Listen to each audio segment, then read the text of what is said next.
How to create zip file on Windows, laptop, and PC. So if you want to create zip files on Windows, laptop, and PC, then zip files are super handy because they compress one or more files or folders into a smaller size, making them easier to share and store. If you have a lot of files, consider grouping them into a folder first. This keeps your file zipped, or this keeps your zip file organized. So let's dive in. First, you need to go with your files or folders that you would like to zip. So go with your folder.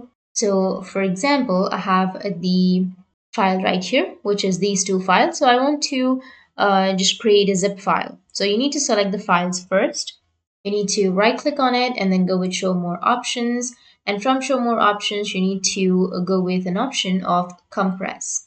You will have compress as a zip folder. You need to just click on compress as a zip folder and those folders will be compressed. So just right click on it, go with show more options, and here you will have compressed to zip folder. Or you just need simply right click on it at once, and here you will have compressed to a zip file. You need to click on it and it will compress that into a zip file. Now if you open it up, you will have the same file but with the zipped version. So that's how you can compress zip files on Windows, laptop, and PC. And if you have any questions, feel free to comment below. Thanks for watching.